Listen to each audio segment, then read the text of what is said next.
नमस्कार दोस्तों, मेरा नाम है रवि और आपका स्वागत है हमारे इस यूट्यूब चैनल में। आज हम लोग बात करेंगे Kolkata doctor rape murder case उसके बारे में। अ, आज आजकल हम लोग देख रहे हैं कि एक ट्रेंड सा चल गया है कि हमारी महिलाएं, हमारी बेटियां सुरक्षित नहीं हैं हमारे देश में। कई जगह से इस तरह की घटनाएं सामने आती हैं, चाहे वो बात बिहार में मुजफ्फरपुर बालिका गृह हत्याकांड हो, चाहे वो कहीं और का कांड हो, जैसे कि बहुत ही अलग-अलग जगहों पे, जैसे कर्नाटक में एक घटना हुई, फिर आंध्र प्रदेश में एक घटना हुई। कई तरह की घटनाएँ ऐसे होती रहती हैं। तो आज हम लोग बात करने वाले हैं Kolkata doctor rape murder case time line पर, जो कि 9 अगस्त को ये घटना घटित हुआ और 9 अगस्त से लगातार ये बना हुआ है न्यूज़ में। और क्यों न्यूज़ में बना हुआ है, इसमें कई तरह की बातें हैं जो हम लोग समझेंगे। तो इसका पूरा टाइमलाइन पहले देखें। 9 अगस्त को जब ये घटना घटी, रात में करीब बताया जाता है कि 4 बजे के अराउंड, 4 बजे सुबह के अराउंड ये घटना हुई। जब 31 साल की वो थी, पीजी कर रही थी, एमडी कर रही थी वो लड़की। जब वो ड्यूटी से ऑफ हुई, डॉक्टरों को जब वो एमडी कर रही होती हैं तो उनको 24 घंटे का या 36 घंटे का लगातार ड्यूटी दिया जाता है। तो ज़ाहिर-सी बात है कि 24 घंटे कोई ड्यूटी लगातार नहीं कर सकता, उनको 24 घंटा के बीच में ब्रेक चाहिए। तो सुबह करीब 2 बजे के आसपास वो ब्रेक खाना-वाना खा के और गई आराम करने। एक उनके लिए स्पेशल रूम तो था नहीं, लेकिन एक हॉल था जिसमें कि उनको आराम करने की व्यवस्था थी। वो गई वहाँ पे आराम करने के लिए। उसी समय क्या होता है कि आरजीकर जो मेडिकल कॉलेज है, वहाँ एक सिविक अ, वॉलंटियर था जिसका नाम था संजय रॉय। संजय रॉय आता है। अब संजय रॉय अकेले था या उसके साथ और लोग थे, ये अभी अनुसंधान का विषय है, वो इस पे हम कुछ नहीं बोल पाएँगे। तो उस समय क्या होता है कि उस लड़की के साथ एक बीभत्स घटना होती है और इस घटना में उसके साथ पहले तो रेप होता है। रेप के बाद उसका मर्डर कर दिया जाता है और मर्डर भी ऐसे-वैसे नहीं, उसकी आँख में काँच चुभाया गया, उसके और भी बॉडीज़ पार्ट्स में जगह-जगह पे चोट के निशान थे। तो बहुत ही गलत तरीके से उसका रेप भी किया गया, उसके बाद वो मार भी दिया गया उसे। अब इसी चीज़ के ऊपर जो अनुसंधान हुआ, अब इसमें समझिए कि हाई कोर्ट का जो आया है, अभी आगे हम लोग डिस्कस करेंगे। हाई कोर्ट भी इस पे संदेह जता रहा है, पुलिस पर भी संदेह जा रहा है, वहाँ के एडमिनिस्ट्रेशन पर भी संदेह जा रहा है और बाकी आप लोग भी न्यूज़ सुने ही होंगे कुछ न कुछ। तो पहला अगर हम लोग बात करें कि एक्यूज़्ड एंड क्राइम के बारे में, तो संजय रॉय जो सिविक वॉलंटियर था, was taken into custody by the CBI for the murder of 31-year-old trainee doctor RG Kar medical college. ये मर्डर जो किया 31 साल की लड़की का, जो डॉक्टर थी, पीजी कर रही थी आरजीकर मेडिकल कॉलेज में। ये पहले तो ये जो है पुलिस के पास था अनुसंधान इसका।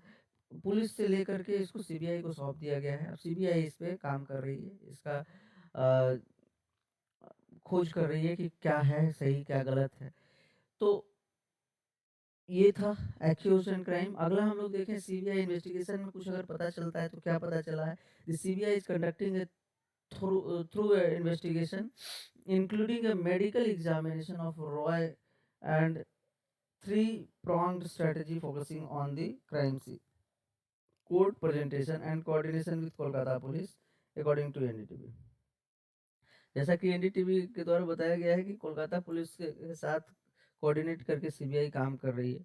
फॉरेंसिक एविडेंस जो मिले हैं, फॉरेंसिक एविडेंस ये बताता है कि वो अकेले नहीं था।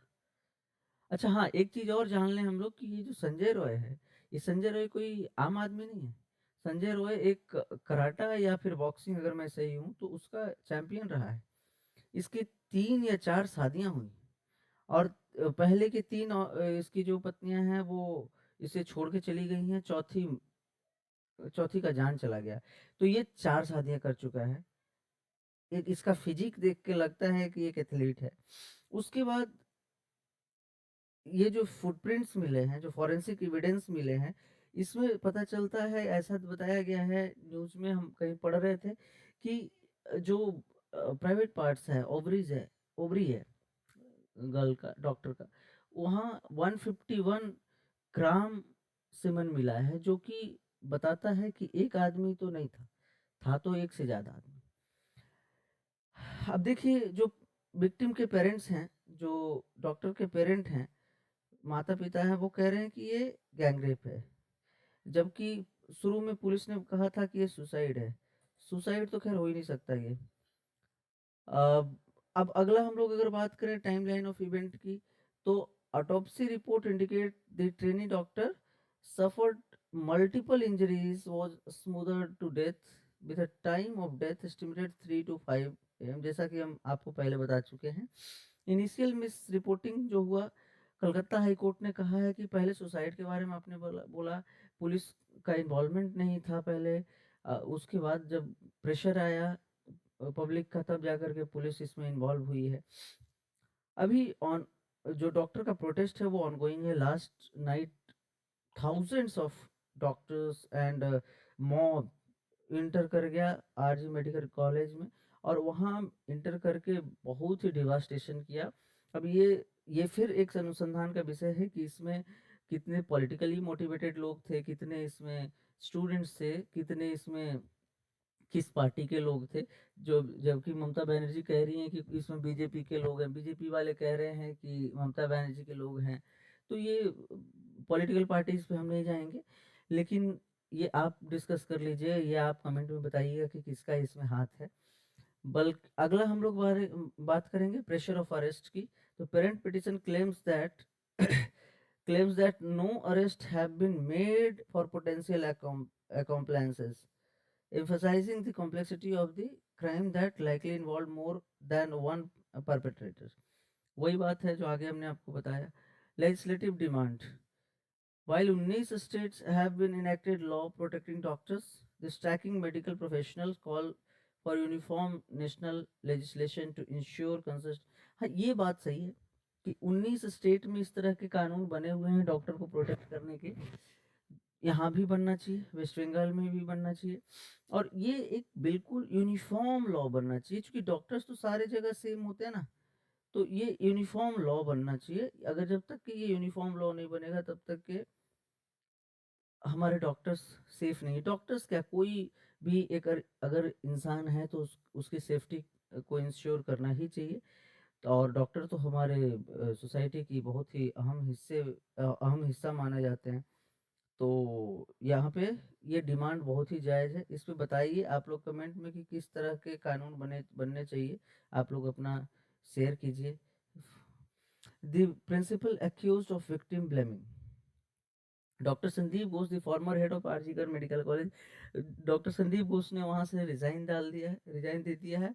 और ये भी एक संदेह का विषय है कि डॉक्टर संदीप घोष ने वहाँ से रिज़ाइन तो दिया, लेकिन अगले ही दिन वहाँ किसी और कॉलेज में जाकर, किसी और मेडिकल कॉलेज हॉस्पिटल में जाकर, कलकत्ता मेडिकल कॉलेज में वो जाकर के 24 घंटे में ही फिर से एक वही सेम पोजीशन वहाँ वो ऑक्युपाई कर लेते हैं, हेड बन जाते हैं। तो ये सोचने वाली बात है कि अगर जिस आदमी के ऊपर कोई एक, जो एक्यूज माना जा रहा है जनता के द्वारा, जिस पे कोई आरोप है, उसको एक कॉलेज से हटा करके दूसरे कॉलेज में जाकर के उसको पदस्थापित कर देना, ये कहाँ का न्याय है। तो ये भी एक संदेह का विषय है, और इसमें भी जांच होना चाहिए। सीबीआई को इस पे थॉरो जांच करना चाहिए।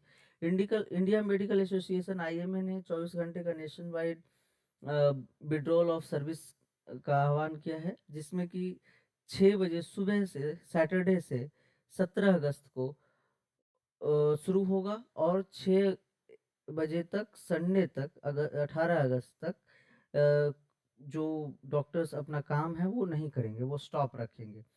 इसके बाद आगे आज के लिए इतना था। अगर आप लोग इसमें कुछ और, अगर हम समाहित करना चाहें, इस पे और कोई नया वीडियो आप चाहते हैं, चूँकि मोटा-मोटी यही था अभी तक हमारी समझ से, जो कि टाइमलाइन आपको हमने बता दिया है।